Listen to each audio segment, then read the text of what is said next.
How's it going, folks? It is a beautiful day in YouTube land today, and we've got an interesting project. I'm going to try and make, it's going to be a bowl. It's going to be called AI. Hopefully that will become evident as I start making it, what I'm trying to achieve.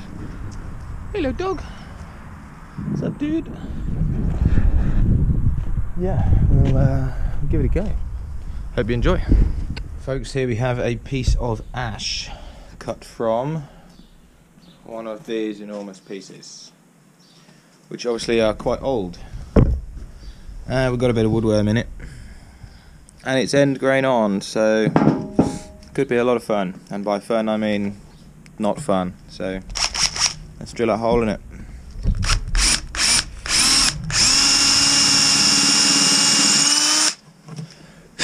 I'm going to use a bit of super glue in there.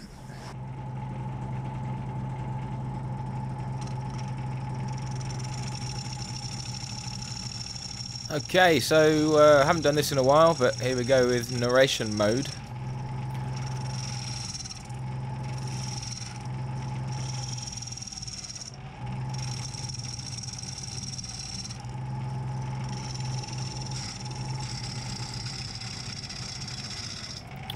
Okay, so what am I doing here? I am using my Robert Sorby 5/8 inch bowl gouge, creating a foot on the bottom of my bowl.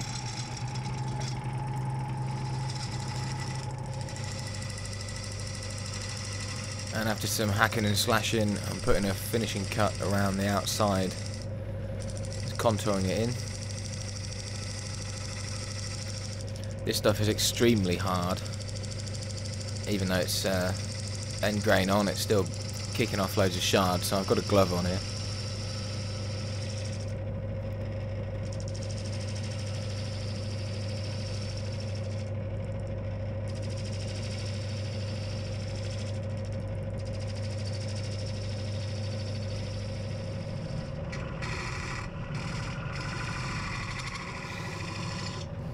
Just refining the foot. I believe that's some kind of spindle gouge. I'm not sure. It came in a job lot of chisels that my dad bought a long time ago. But for getting into tight places, it seems to work quite well. Just putting my mortise in the bottom. I went a little bit too big with this mortise. Ended up about 100mm, whereas my chuck jaws seem to like 92 or something millimeters.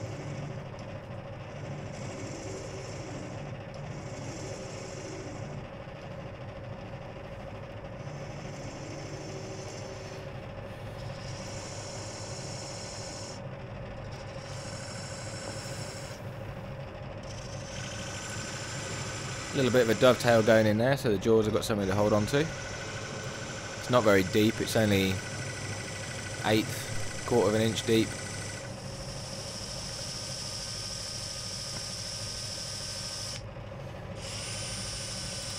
Starting the sanding from 80 grit, went up to 400 grit on this.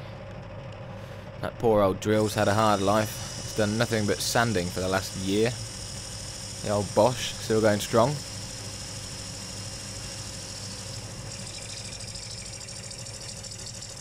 That noise you can hear, that's actually a 36 grit pad. I filled some pretty big cracks. Not structural, I don't think. This wood's probably 12 years dry.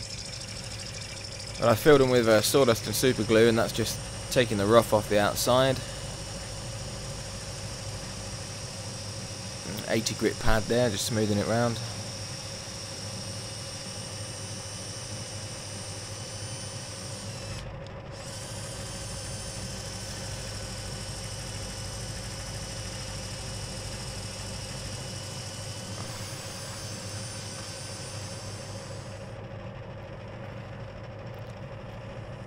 Just a bit of white spirit to bring the dust off before I put some finishing compound on there.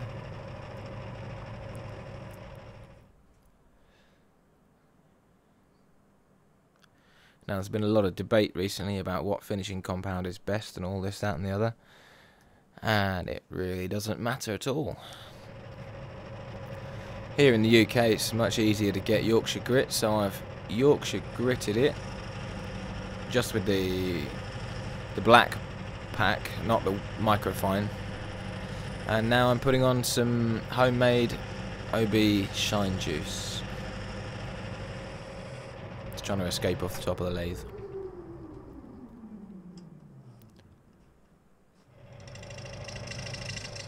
Alright, well that's it for the outside. Back to the bowl gouge, facing it off.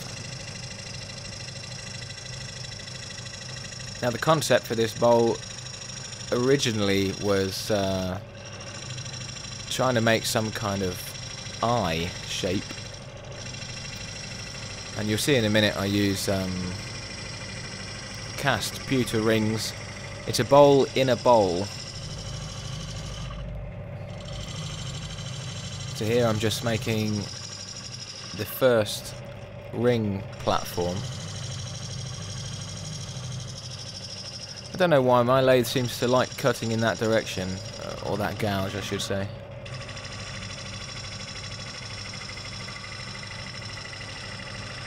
This wood was incredibly tough. It was a bit of a nightmare really to hollow it out. Getting micro catches and stuff.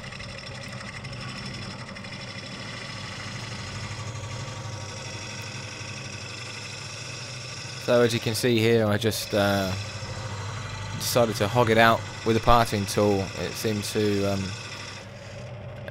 be less worrisome for me. I could just plunge that in there, and as long as I was careful, take little nibbles.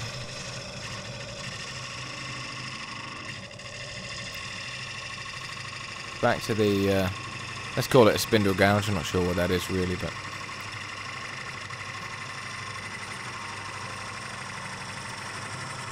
so you can see I've got my two ring recesses cut in there now on the centre boss. Just trying to thin down the centre but leave myself enough room to get in there with sanding tools. Again, I wish I'd found a piece of side grain for this project, but I didn't have any.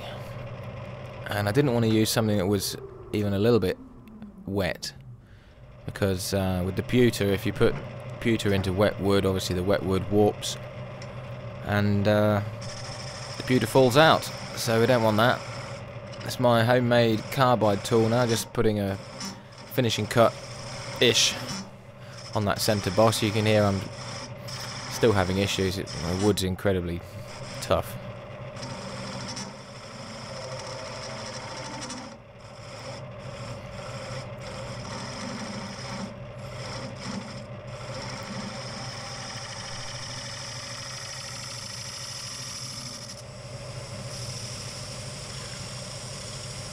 Just about managed to get that sanding pad inside there. Saved a lot of hand sanding. Again, up to 400 grit on the inside.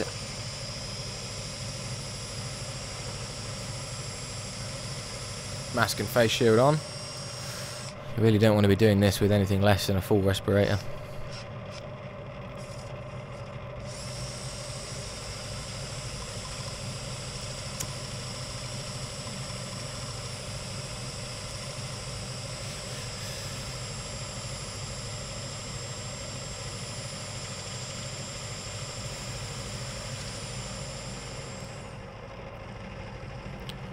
So there's the Yorkshire grit going on the inside.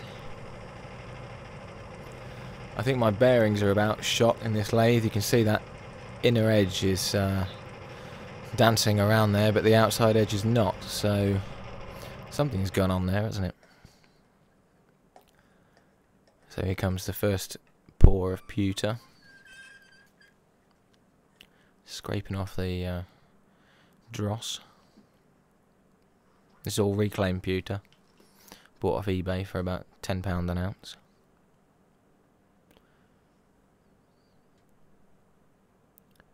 I'm sure there's an easier way of doing this, but I haven't found it yet.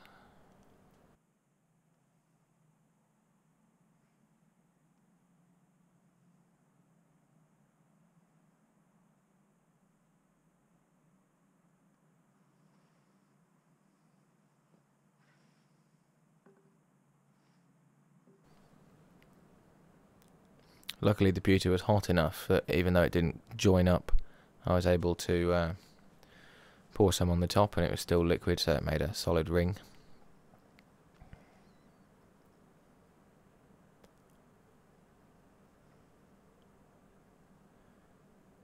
Just inspecting it there. Pretty happy about that.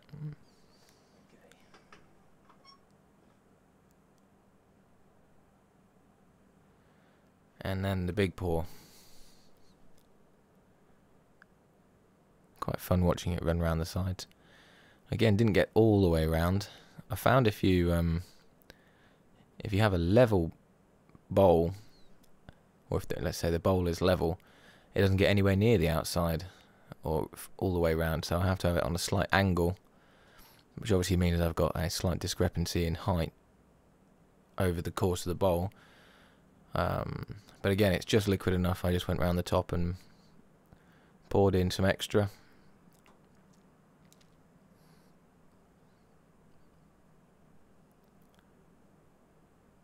Quite lucky not to spill any there, really.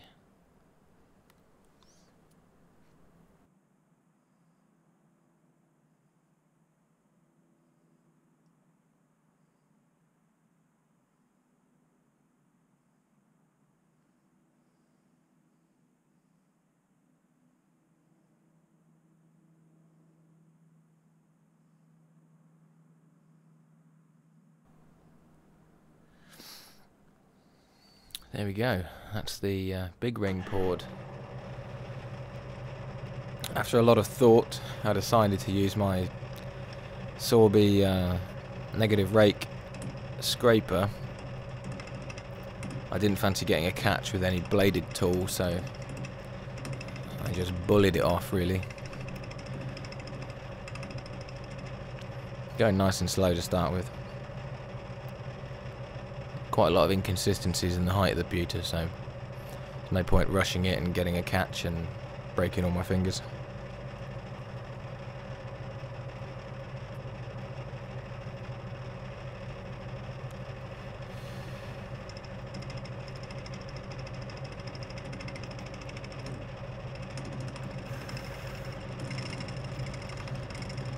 Again, if you look for the clouds of pewter dust that were coming off this, you really wouldn't want to do this with anything less than a full respirator, or I imagine you'd get pretty ill pretty quickly.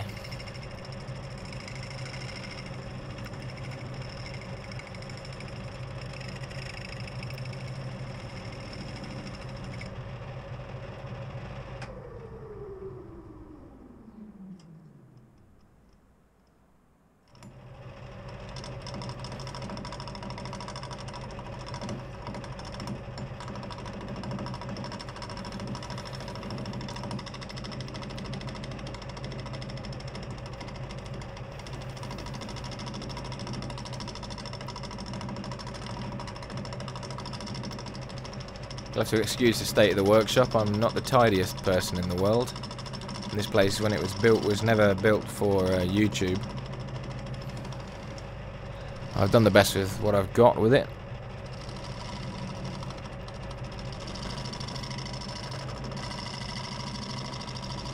You see it raining pewter on the left hand side of your screen there. That's not good for the respiratory system.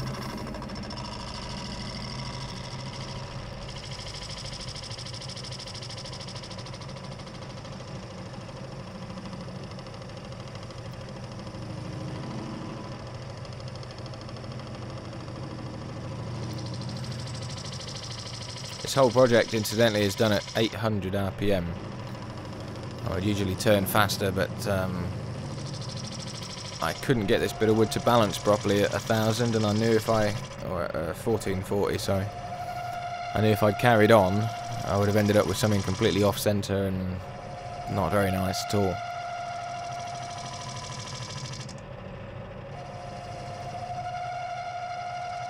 It's a lovely sound.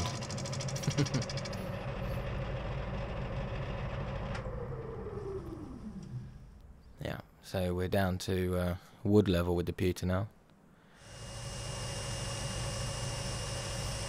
And the problem with this stuff, again, this is end grain on, where you're sanding like this, Makes a lovely finish on the pewter, but it drags molten pewter into the pores of the wood. So you'll see in a few minutes the wood starts to look black. So I have to fix that.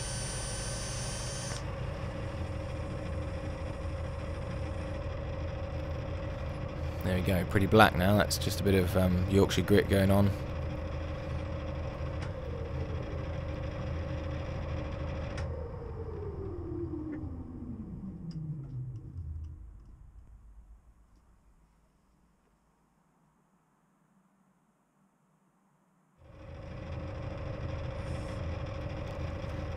So now the controversial bit. That's hammerite black, smooth, at 800 RPM, going in the centre. This is me trying to make the pupil of the eye. You'll have to tell me in the comments whether you think it looks anything like an eye. I'm not so sure myself. It's about 0 degrees here in the UK at the moment, so I'm having to force dry every coat of paint and lacquer with the hairdryer. This is Jo Sonja, or Jo Sonja, however you pronounce it, iridescent paint. You might have seen me use it in the last video for the Nebula Clouds bowl. It's a bit of an art to getting it to flow right, but again I think the temperature's got something to do with that. So here I am nice and safely speeding the lathe up to 1440. I want it to spread out a bit more than it was at 800.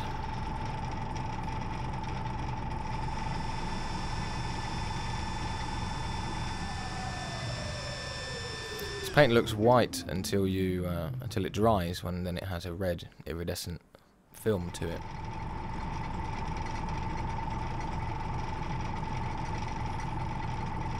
Bit more iridescent paint going on.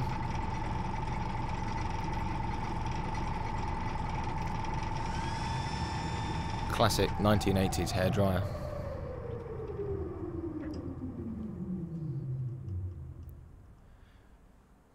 There we go.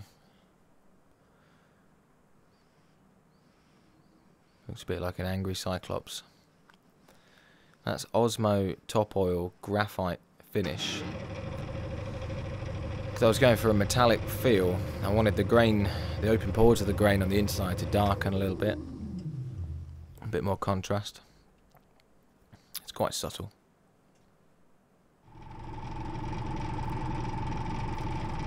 A bit more black going over the top of the red. I thought it was a bit too bright. I wanted a bit more subtle effect. And many layers of lacquer.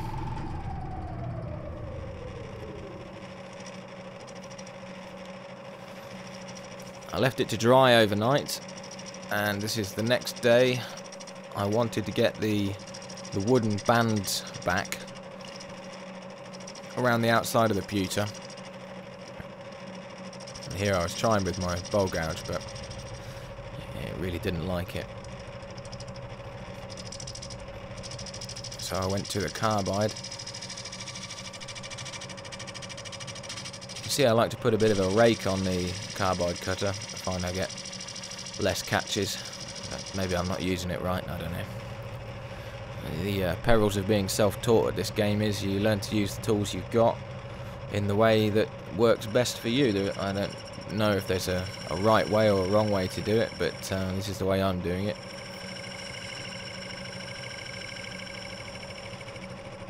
Ended up with a nice clean cut on the edge of the paint there with the carbide anyway. Opposite rake for the outside of that middle bowl.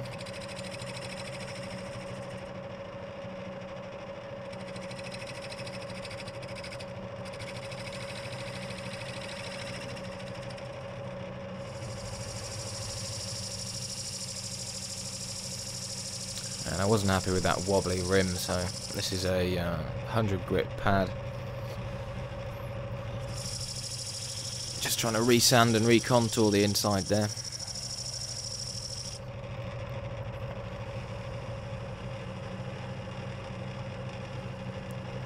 It's all sanded back up to 400, and I'm just putting some shine juice now on the inside of the bowl.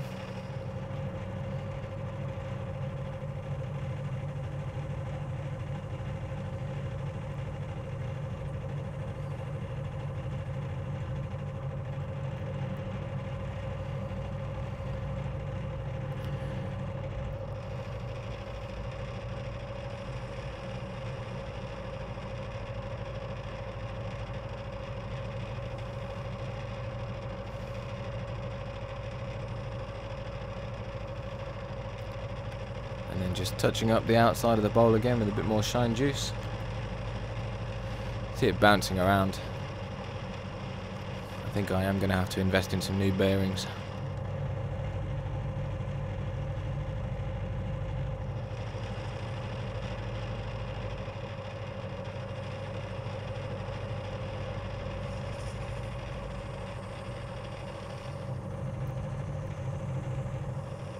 Final touches.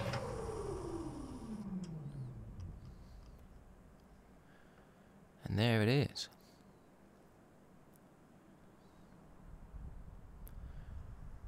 It was nice and sunny outside, so I thought I'd do a walk round in some natural light. It always looks different than rather than putting it in the light box.